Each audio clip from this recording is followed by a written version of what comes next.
Bon mercredi sur Viva Plus. C'est toujours avec grand plaisir qu'on l'accueille sur les antennes de Viva Plus. Michel Frémy, bonjour. Bonjour Jocelyne. Est-ce qu'on peut parler d'antenne pour Viva Plus? Oh mais oui, certainement. On en revient à ce réseau DAB+, et ce réseau se met en place progressivement. Alors pourquoi ne pas utiliser des émetteurs plus puissants pour tout couvrir d'un coup? Eh bien, ce raisonnement est faux, car en augmentant la puissance, l'augmentation de la zone reste très limité. C'était vrai en onde moyenne, où un émetteur à Wavre couvrait toute la Belgique, mais ce n'est pas le cas en DAB+.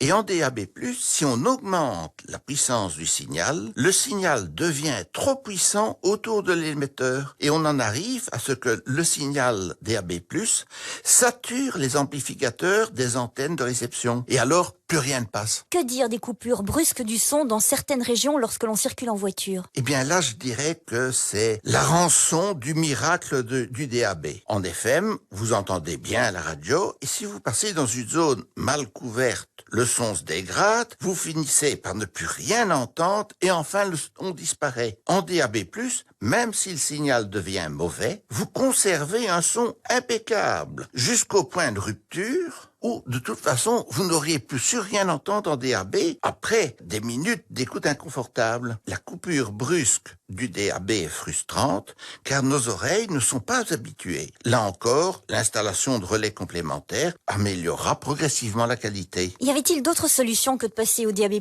Eh bien oui, c'est le cas en Inde et au Pakistan. Ces pays ont préféré utiliser le système DRM-30 au lieu de DAB+.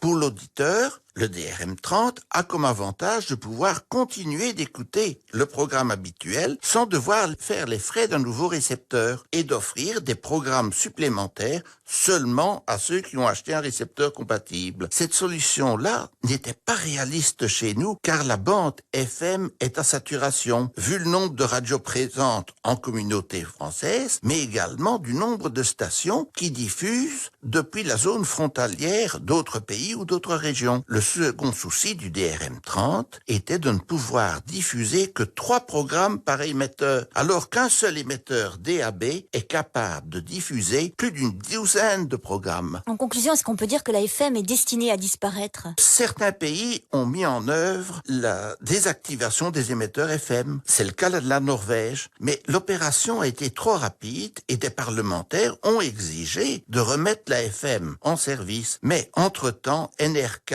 avait déjà démonté ses émetteurs et les avait revendus à des pays africains. D'autres pays ont programmé une date de sortie, comme la Suisse, mais l'ont ensuite repoussée. En France, le CSA estime que FM et DAB peuvent tout à fait coexister. En Belgique, des dates de sortie ont été citées, mais je dirais que c'est toujours en suspens. L'attitude est de rester prudent et de proposer des offres supplémentaires pour convaincre l'auditeur. Il faut souligner que les récepteurs DAB captent toujours la FM, ce qui vous permet de passer d'un système à l'autre au rythme de chacun. D'accord. On vous retrouve lundi, Michel Frémy, pour d'autres informations concernant le DAB+. On vous remercie pour ces éclaircissements, parce qu'il est vrai qu'on se pose encore plein de questions.